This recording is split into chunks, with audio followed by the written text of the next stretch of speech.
The WNBA has been a hotbed of drama, talent, and record-breaking moments in 2025, and no two players embody this more than Sabrina Ionescu and Caitlin Clark.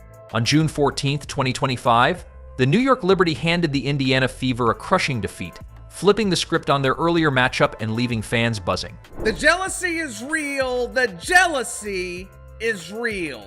You know, this damn dump just can't get out of its own way. But here's where it gets even crazier. Amidst the blowout, Ionescu's post-game comments about Clark revealed a mix of respect, rivalry, and raw honesty that's got everyone talking. Caitlin Clark, the WNBA's three-point queen, has also cemented herself as the league's drama queen, driving ratings and headlines despite the Fever's struggles. Trying to back her down. Sheldon, that was Clark, hitting her in the face. Clark is upset about that. Then everybody's upset about that. Marina Mabry comes in. She decks Clark, tempers flaring on both sides. Take another look as we try to figure out what exactly went down. So you see her get hit in the face. JC Sheldon doesn't like that, and everybody on the team doesn't like it.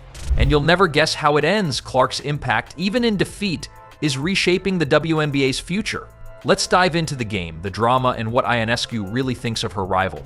To be able to come here on the road, 17,000 fans, and understand that they're cheering against us and we have to come out ready to play, and I think it helps. You know, we have to fight adversity, we have to show up and play our 40 minutes of best basketball to be able to win. But I think it just, you know, is a credit to the growth of the league, the individuals coming in, but also every player that has been here and has just seen the continuous growth of attendance and viewership, and the product on the court just continues to get better as well. On June 14, 2025, at Gainbridge Fieldhouse, the New York Liberty delivered a masterclass, defeating the Indiana Fever 102-88 in a game that wasn't as close as the score suggests. Unlike their earlier matchup, where Clark's 32-point explosion ended the Liberty's undefeated streak, this time the defending champions came prepared. And here's where things go completely off the rails. The Liberty's suffocating defense and balanced attack overwhelmed the Fever, exposing cracks in Indiana's game plan. And Clark, guarded by Sheldon once again, and she gets the handoff. Deep three there, gonna talk a little bit of talk, and then Caitlin Clark playing to the crowd, trying to hype them up. She had 20 and 6.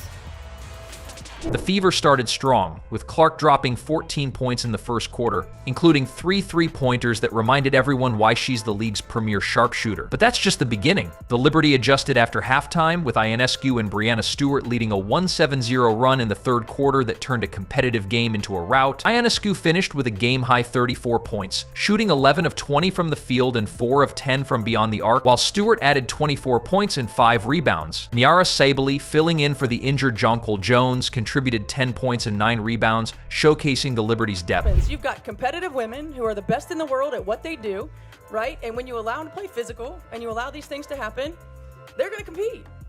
And they're going to have their teammates' backs. Clark, despite her reputation as the three-point queen, struggled under pressure. She ended with 20 points, 6 rebounds, and 7 assists, but her 7 of 18 shooting and 4 turnovers reflected the Liberty's relentless defense. Kelsey Mitchell chipped in 18 points, and Aaliyah Boston added a double-double, 10 points, 11 rebounds, but the Fever's offense lacked cohesion. Head coach Stephanie White later admitted to ESPN, "We lost our connectedness after halftime. I exploited our mistakes, and we couldn't recover." The Liberty's 48.6% three-point shooting, 17 of 35, set a franchise record, while the Fever's defense collapsed, allowing 100 points for the first time that season. But here's what they're not telling you: this blowout wasn't just about basketball. It was a statement from the Liberty, who were stung by their earlier loss to Clark's Fever. And Ionescu's post-game remarks about Clark added fuel to the fire, revealing a complex dynamic between two of the WNBA's biggest stars. The case?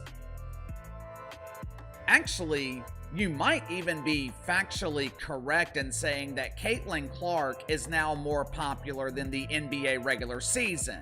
For 3 weeks, pretend basketball was completely ignored.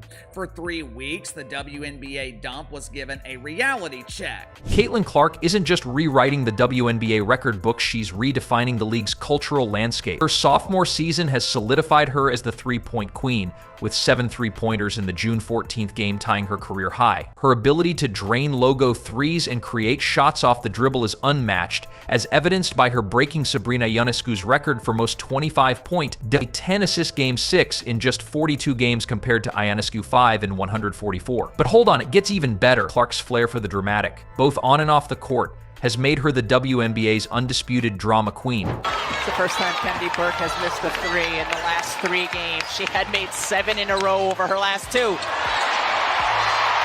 Nicely done to get it inside to Mitchell. From her eye-rolling bench reactions to her fiery exchanges with referees, Clark's every move generates headlines. Her flagrant foul on Angel Reese earlier in the season sparked a social media storm, with fans and pundits debating her intensity. And just when you thought it couldn't get wilder, her timeout antics gesturing animatedly to teammates or coaches have become a staple of Fever broadcasts, drawing both praise for her leadership and criticism for her theatrics. Posts on social media have dubbed her the drama queen we didn't know we needed, with fans claiming Caitlin Clark will always be the reason why WNBA numbers are up. And here's the part that nobody saw coming: Clark's impact transcends her stat line. The WNBA's ratings have skyrocketed since her arrival, with her games consistently drawing millions of viewers. Her matchup against Reese's Chicago Sky pulled 2.3 million viewers, the highest of the 2024 season, and her return from a quad injury in June 2025 drew a peak of 2.8 million for the Fever Liberty clash. But what happens next is truly insane. When Clark was sidelined for 5 games with a quad strain, WNBA TV ratings plummeted by over 50%, proving she's literally making the league watchable.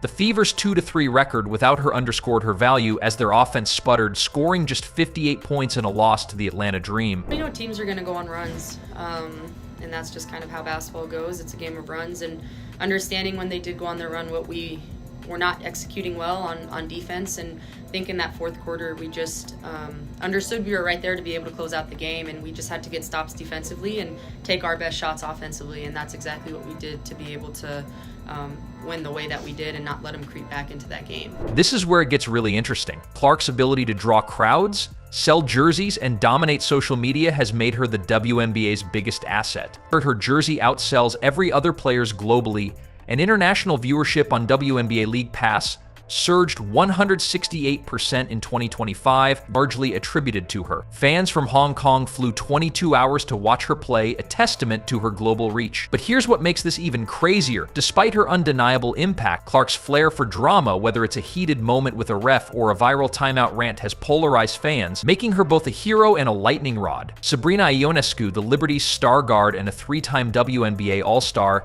has had a front row seat to Clark's meteoric rise. After the June 14th blowout, Ionescu's comments about Clark were a masterclass in sportsmanship with a hint of competitive edge. She said, "I don't think it's defeating. Obviously, we know what a great shooter she is, and I think we just gave her too many easy ones. She has great range, and her ability to get her shot off is really impressive, especially after missing some games. On a personal level, I'm really happy to see her back out on the court healthy, feeling good." She's so long and lanky. Ionescu attacking, controls, carries, gets the finish. Man, looked like she was going for a touchdown. She cradled that thing. But here's the most important part. Ionescu's words reveal a deep respect for Clark, rooted in their shared history. When Clark was a college recruit, Ionescu, then at Oregon, followed her around campus, hoping to sway her to join the Ducks. Though Clark chose Iowa, Ionescu's influence as a trailblazer for dynamic guards left a mark. And their friendship adds depth to their rivalry, with Clark once calling Ionescu her biggest inspiration for her shooting style. Yet, Ionescu's post-game remarks also carried a subtle jab. "We gave her too many easy ones," suggesting the Liberty's defensive lapses in the first half were an anomaly they corrected. Attacking, back to Ionescu. This one high arcing, hits it. Cannot leave her side. Sonia Citron again, just one beat late. And if you think that's bad, just wait. Ionescu's own exploits last season set the stage for this rivalry. In 2024, she led the Liberty to their first WA championship, earning Finals MVP honors with a game-winning 28-foot three-pointer against the Minnesota Lynx. Her 19.8 points per game and 45% field goal shooting in the playoffs cemented her as a clutch performer. She also set a Liberty record with her 13th career 30-point game against the Connecticut Sun, a mark that briefly reignited the Rookie of the Year debate in Clark's favor when fans noted Clark hit similar stats earlier. Ionescu's sarcastic reaction to being snubbed for the 2024 All-WNBA First Team, which Clark earned, hinted at a competitive undercurrent. "Guess I'll just keep shooting," she quipped on social media. Donald, who was absolutely brilliant coming in on a hardship contract, but they had to release her once they got back to their 10 roster. This is where things start getting dangerous. Ionescu's praise for Clark is genuine, but it's tinged with the reality of their head-to-head battles. The Liberty have won 4 of their 6 matchups, including the June 14th rout, giving Ionescu bragging rights. Yet she acknowledges Clark's impact, saying before the 2025 Unrivaled tournament, Caitlin's ability to come in transition quickly, it's been great to see how great she's been in this league. And the craziest part? It's 100% real. Ionescu sees Clark as both a friend and a threat, a dynamic that fuels their rivalry and elevates the WNBA's profile. The WNBA's reliance on Clark is undeniable, and the June 14th loss only amplifies her importance. And here's where everything changes. When Clark was sidelined, the league's viewership tanked, with games like the Fever's 58-point dud against the Dream barely registering. The contrast is stark. Clark's return game against the Liberty drew 2.8 million viewers, peaking as one of the most watched games in WNBA history. Her ability to deliver must-watch moments, whether it's a logo 3 or a heated timeout exchange, keeps fans glued to their screens. What a tough finish as well. So far, a 6-0 run in this quarter. Nice pass from Colson. This cannot be a comfortable position. But what if I told you that's not the worst part? The WNBA's refusal to fully embrace Clark's star power risks alienating its growing fan base. Her timeout antics, like gesturing passionately to coaches or teammates, have sparked debates about her leadership style. Some call her the reason the Fever are relevant, while others criticize her as too emotional. Yet the reason the WNBA is relevant, these moments, dramatic or not, are what make her games appointment viewing. And you'll want to pay close attention to this part. Without Clark, the WNBA struggles to fill arenas or maintain social media buzz, as evidenced by the Fever's lackluster 2-3 record in her absence.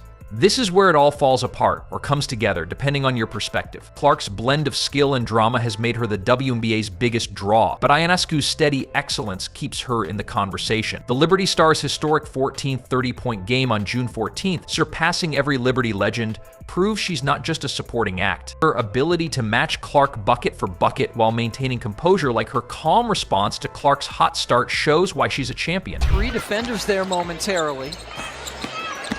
Now Mitchell trying to blow by. Everybody does and gets the foul.